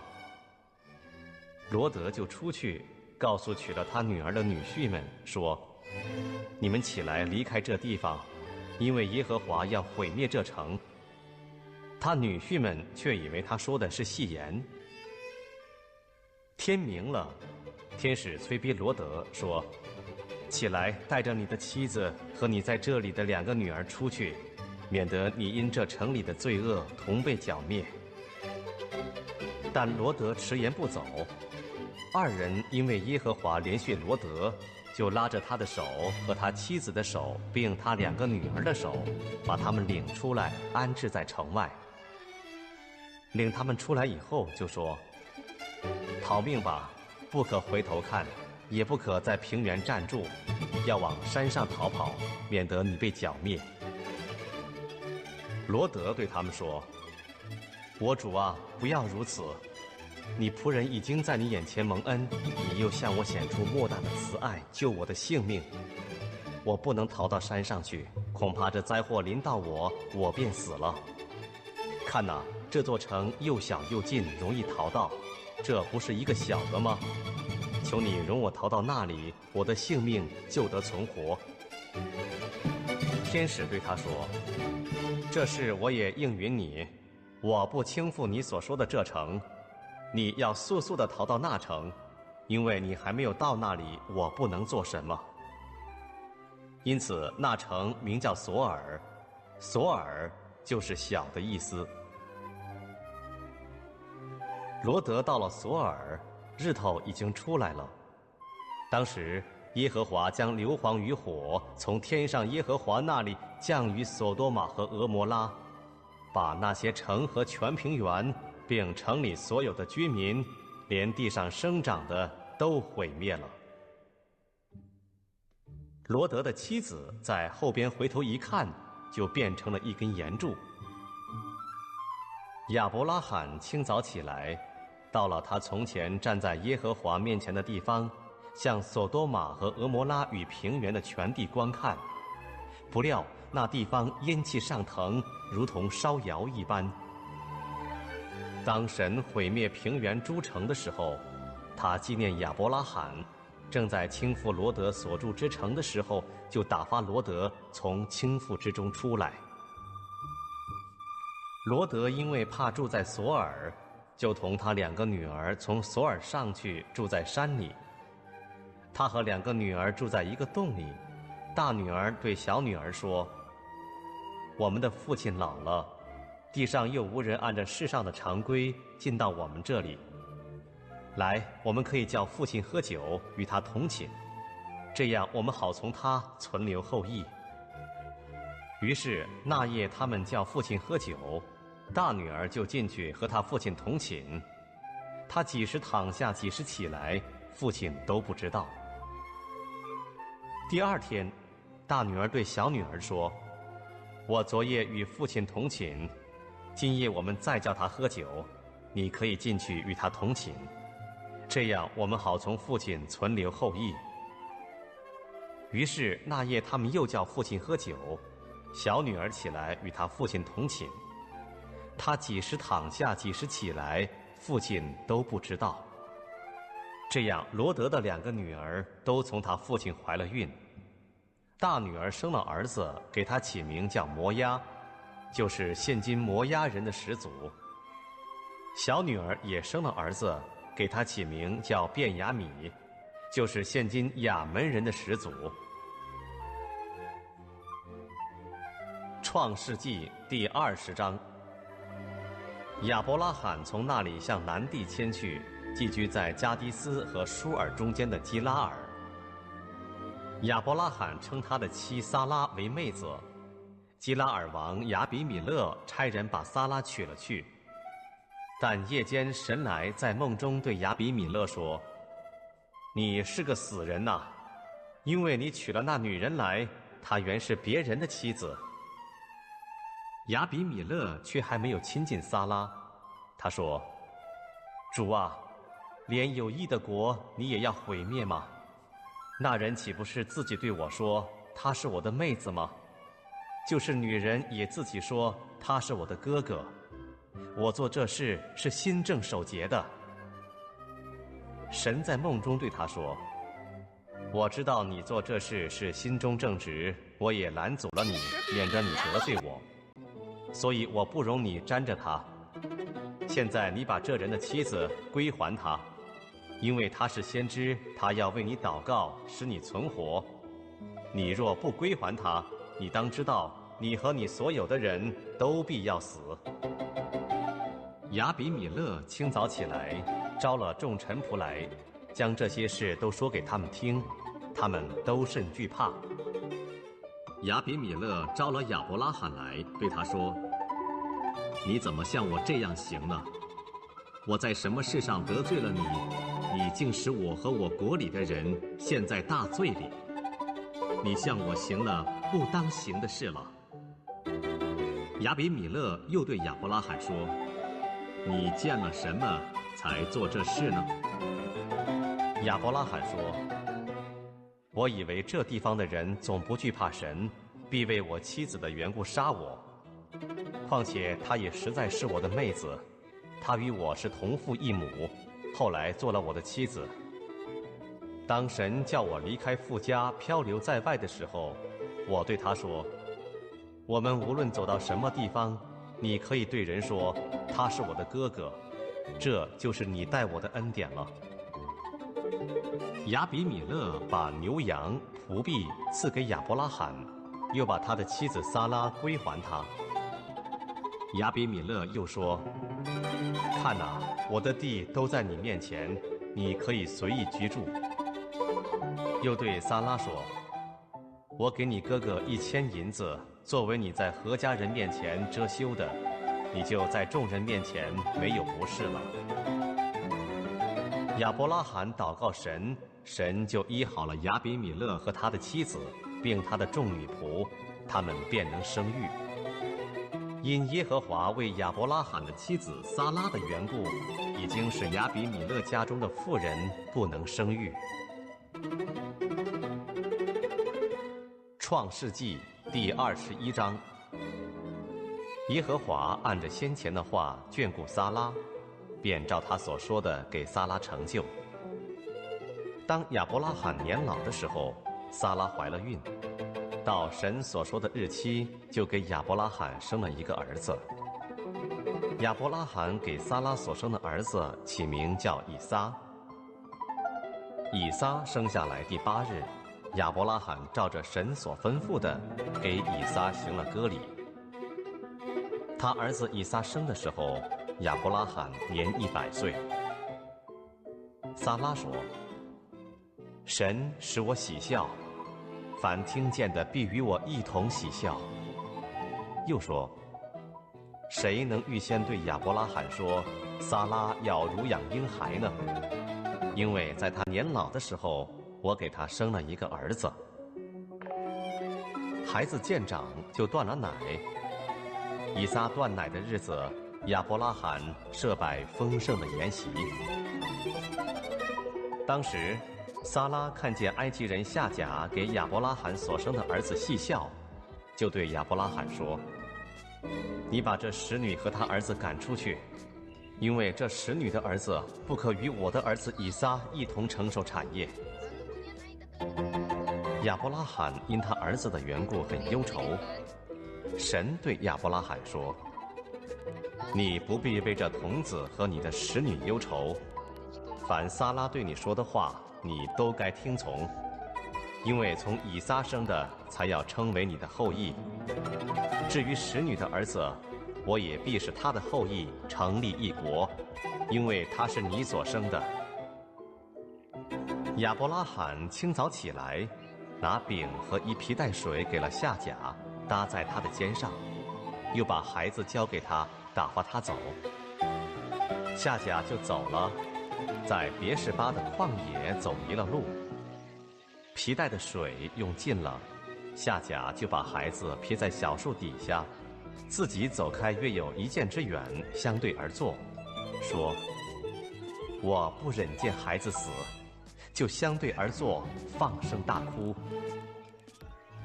神听见童子的声音，神的使者从天上呼叫夏甲，说：“夏甲，你为何这样呢？不要害怕，神已经听见童子的声音了。起来，把童子抱在怀中，我必使他的后裔成为大国。”神使夏甲的眼睛明亮，他就看见一口水井，便去将皮带盛满了水给童子喝。神保佑童子，他就渐长，住在旷野，成了弓箭手。他住在巴兰的旷野，他母亲从埃及地给他娶了一个妻子。当那时候，亚比米勒同他军长菲各对亚伯拉罕说：“凡你所行的事，都有神的保佑。我愿你如今在这里指着神对我起誓，不要欺负我与我的儿子，并我的子孙。我怎样厚待了你，你也要照样厚待我与你所寄居这地的民。”亚伯拉罕说：“我情愿起誓。”从前，亚比米勒的仆人霸占了一口水井，亚伯拉罕为这事指责亚比米勒。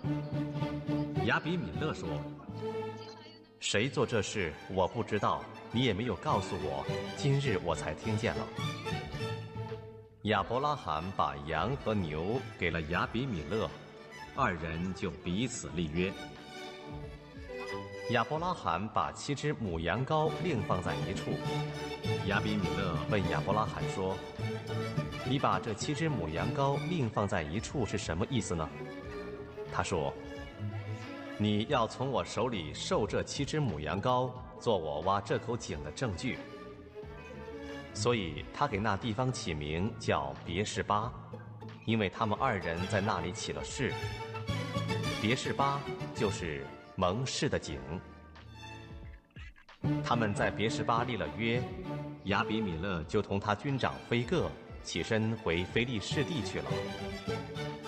亚伯拉罕在别是巴栽上一棵垂丝柳树，又在那里求告耶和华永生神的名。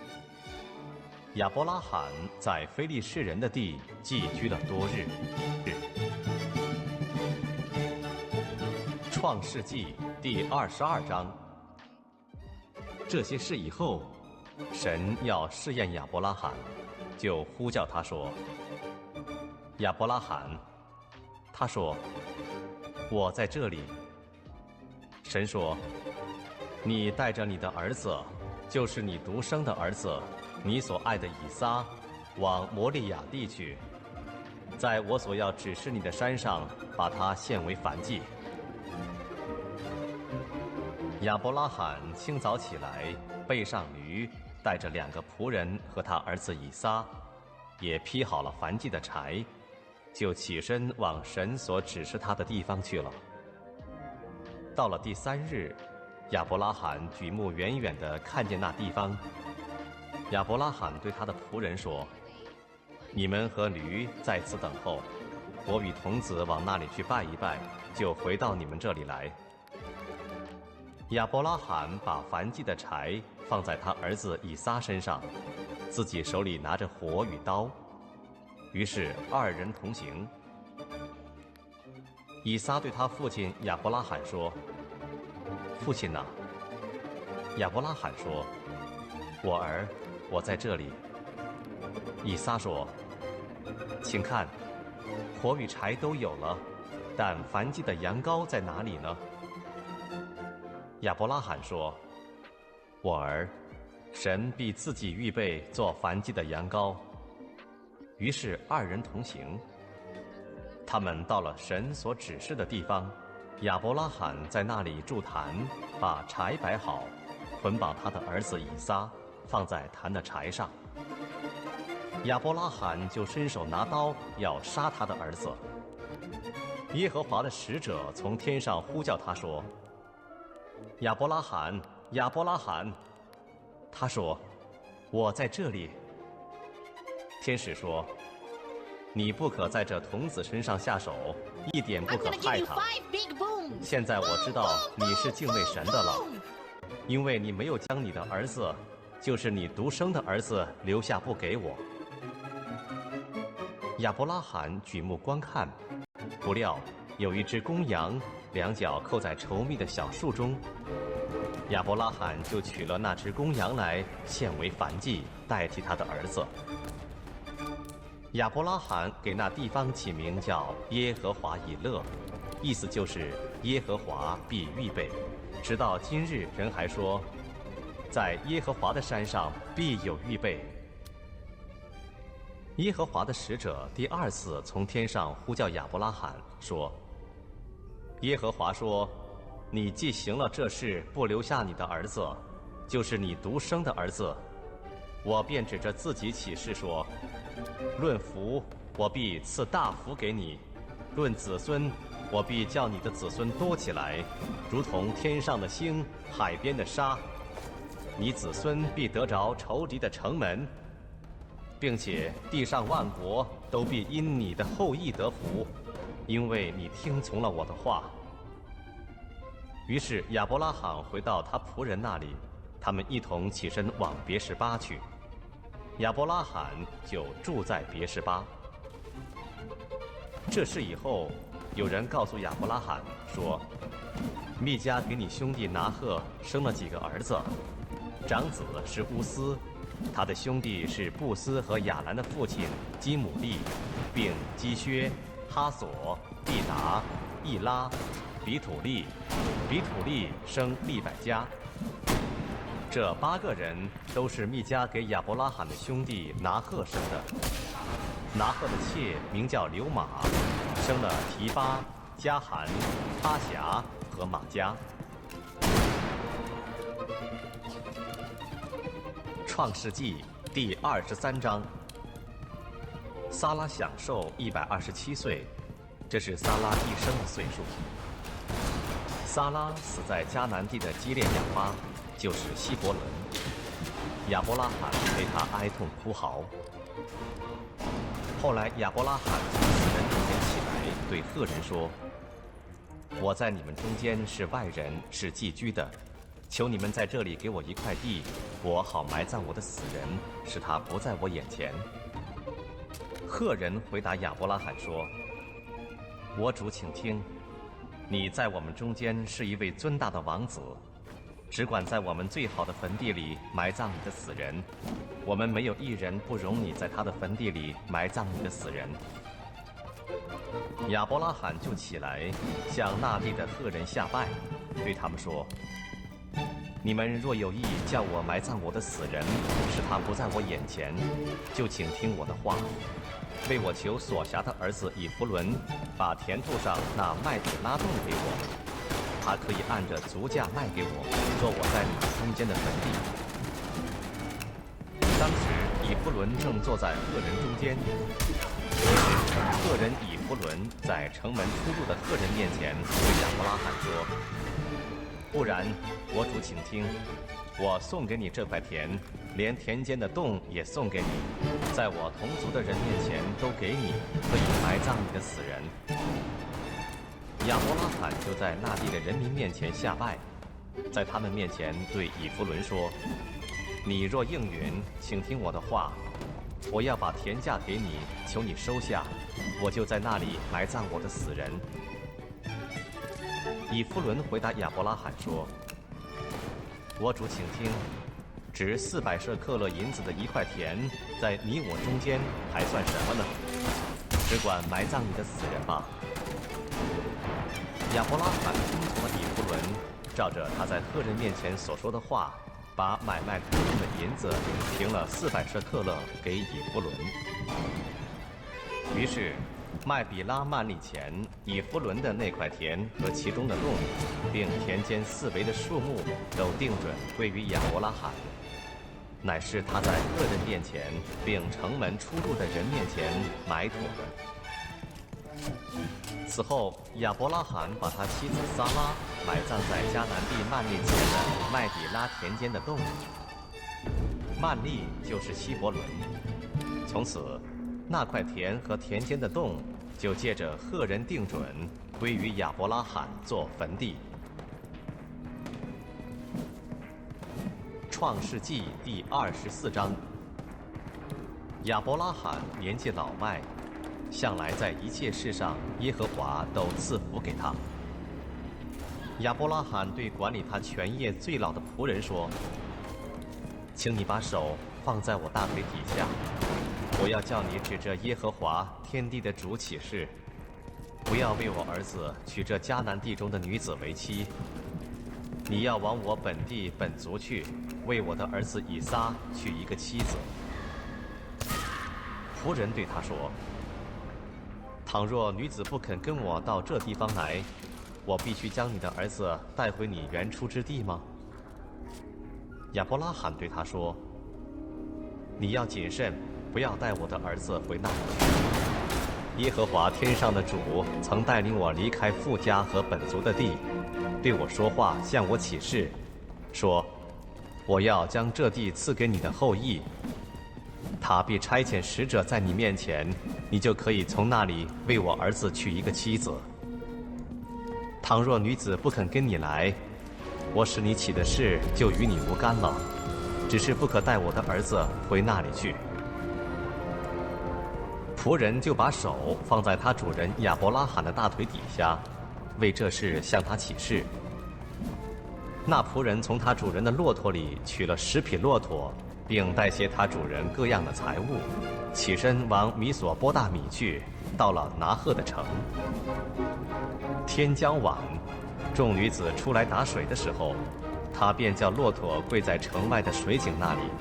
他说：“耶和华，我主人亚伯拉罕的神啊，求你施恩给我主人亚伯拉罕，使我今日遇见好机会。我现今站在井旁，城内居民的女子们正出来打水。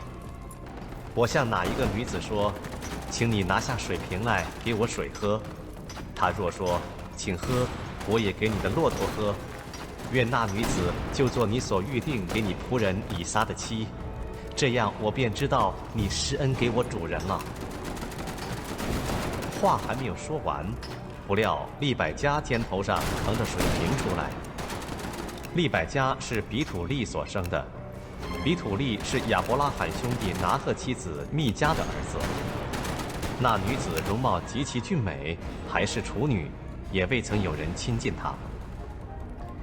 她下到井旁打满了瓶，又上来，仆人跑上前去迎着她说：“求你将瓶里的水给我一点喝。”女子说：“我主请喝。”就急忙拿下瓶来，托在手上给他喝。女子给他喝了，就说：“我再为你的骆驼打水，叫骆驼也喝足。”他就急忙把瓶里的水倒在槽里，又跑到井旁打水，就为所有的骆驼打上水来。那人定睛看他，一句话也不说，要晓得耶和华赐他通达的道路没有。骆驼喝足了，那人就拿一个金环，重半舍克勒，2个金镯，重10舍克勒，给了那女子，说：“请告诉我，你是谁的女儿？你父亲家里有我们住宿的地方没有？”女子说：“我是密加与拿鹤之子比土利的女儿。”又说：“我们家里足有粮草，也有住宿的地方。”那人就低头向耶和华下拜，说：“耶和华，我主人亚伯拉罕的神是应当称颂的，因他不断地以慈爱诚实待我主人。至于我，耶和华在路上引领我，直走到我主人的兄弟家里。”女子跑回去，照着这些话告诉他母亲和他家里的人。利百加有一个哥哥名叫拉班，看见金环，又看见金镯在他妹子的手上，并听见他妹子利百加的话说：“那人对我如此如此说。”拉班就跑出来往井旁去，到那人跟前，见他仍站在骆驼旁边的井旁那里，便对他说：“你这蒙耶和华赐福的，请进来，为什么站在外边？我已经收拾了房屋，也为骆驼预备了地方。那人就进了拉班的家，拉班卸了骆驼，用草料喂上，拿水给那人和跟随的人洗脚，把饭摆在他面前，叫他吃。他却说：“我不吃，等我说明白我的事情再吃。”拉班说：“请说。”他说：“我是亚伯拉罕的仆人，耶和华大大的赐福给我主人，使他昌大，又赐给他羊群、牛群、金银、仆婢、骆驼和驴。我主人的妻子撒拉年老的时候，给我主人生了一个儿子。我主人也将一切所有的都给了这个儿子。我主人叫我起誓说：你不要为我儿子娶迦南地的女子为妻，你要往我父家我本族那里去，为我的儿子娶一个妻子。我对我主人说：恐怕女子不肯跟我来。他就说：我所侍奉的耶和华必要差遣他的使者与你同去，叫你的道路通达，你就得以在我父家我本族那里给我的儿子娶一个妻子。只要你到了我本族那里，我使你起的事就与你无干。他们若不把女子交给你，我使你起的事也与你无干。我今日到了井旁，便说：耶和华我主人亚伯拉罕的神哪，愿你叫我所行的道路通达。我如今站在井旁，对哪一个出来打水的女子说：请你把你瓶里的水给我一点喝。她若说你只管喝，我也为你的骆驼打水。愿那女子就做耶和华给我主人儿子所预定的妻。我心里的话还没有说完，利百加就出来，肩头上扛着水瓶，下到井旁打水。我便对他说：请你给我水喝。他就急忙从肩头上拿下瓶来，说：请喝，我也给你的骆驼喝。我便喝了，他又给我的骆驼喝了。我问他说：你是谁的女儿？他说：我是密迦与拿鹤之子比土利的女儿。我就把环子戴在他鼻子上，把镯子戴在他两手上。随后我低头向耶和华下拜，称颂耶和华我主人亚伯拉罕的神，因为他引导我走合适的道路，使我得着我主人兄弟的孙女，给我主人的儿子为妻。现在你们若愿以慈爱诚实待我主人，就告诉我；若不然，也告诉我，使我可以或向左，或向右。拉班和比土利回答说：这事乃出于耶和华，我们不能向你说好说歹。看哪，利百加在你面前，可以将他带去，照着耶和华所说的，给你主人的儿子为妻。亚伯拉罕的仆人听见他们这话，就向耶和华俯伏在地。当下，仆人拿出金器、银器和衣服送给利百加，又将宝物送给他哥哥和他母亲。仆人和跟从他的人吃了喝了，住了一夜。早晨起来，仆人就说：请打发我回我主人那里去吧。利百加的哥哥和他母亲说：让女子同我们再住几天，至少10天，然后她可以去。仆人说：耶和华既赐给我通达的道路，你们不要耽误我，请打发我走回我主人那里去吧。他们说：我们把女子叫来问问她。就叫了利百加来，问他说：你和这人同去吗？利百加说：我去。于是他们打发妹子利百加和她的乳母同亚伯拉罕的仆人并跟从仆人的都走了。他们就给利百加祝福，说：我们的妹子啊，愿你做千万人的母，愿你的后裔得着仇敌的城门。利百加和他的使女们起来，骑上骆驼，跟着那仆人。仆人就带着利百加走了。那时，以撒住在南地，刚从毕尔拉海来回来。天将晚，以撒出来在田间默想，举目一看，见来了些骆驼。利百加举目看见以撒，就急忙下了骆驼，问那仆人说：“这田间走来迎接我们的是谁？”仆人说：“是我的主人。”利百加就拿帕子蒙上脸。仆人就将所办的一切事都告诉以撒。以撒便领利百加进了他母亲撒拉的帐篷，娶了她为妻，并且爱她。以撒自从他母亲不在了，这才得了安慰。创世纪第25章。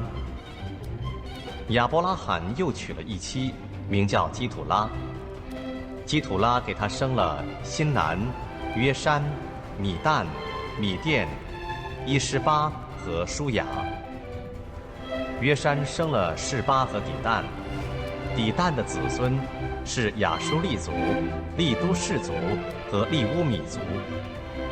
米甸的儿子是以法、以弗、哈诺、亚比大和以勒大，这都是基土拉的子孙。亚伯拉罕将一切所有的都给了以撒。亚伯拉罕把财物分给他庶出的众子，趁着自己还在世的时候，打发他们离开他的儿子以撒，往东方去。亚伯拉罕一生的年日是175岁。亚伯拉罕寿高年迈，气绝而死，归到他列祖那里。他2个儿子以撒、以实玛利把他埋葬在麦比拉洞里。这洞在曼利前赫人所辖的儿子以弗伦的田中，就是亚伯拉罕向赫人买的那块田。亚伯拉罕和他妻子撒拉都葬在那里。亚伯拉罕死了以后，神赐福给他的儿子以撒。以撒靠近毕尔拉海来居住。撒拉的使女埃及人夏甲给亚伯拉罕所生的儿子是以实玛利。以实玛利儿子们的名字按着他们的家谱记在下面。以实玛利的长子是尼百约，又有基达、亚德别、米比山、米施玛、杜玛、玛撒、哈大、提玛、伊突、拿菲施、基底玛。这是以实玛利众子的名字，照着他们的村庄营寨做了12族的族长。以实玛利享受137岁，气绝而死，归到他列祖那里。他子孙的住处在他众弟兄东边，从哈腓拉直到埃及前的舒尔，正在亚述的道上。亚伯拉罕的儿子以撒的后代记在下面。亚伯拉罕生以撒，以撒娶利百加为妻的时候正40岁。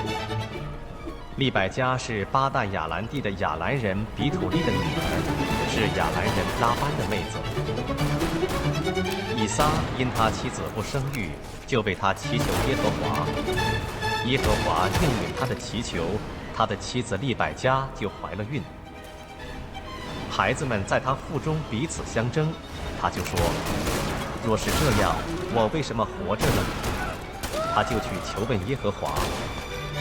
耶和华对他说：“两国在你腹内，两族要从你身上出来，这族必强于那族，将来大的要服侍小的。”生产的日子到了，腹中果然是双子。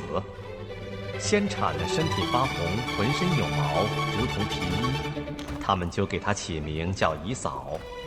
以扫就是有毛的意思。随后又生了以扫的兄弟，手抓住以扫的脚跟，因此给他起名叫雅各。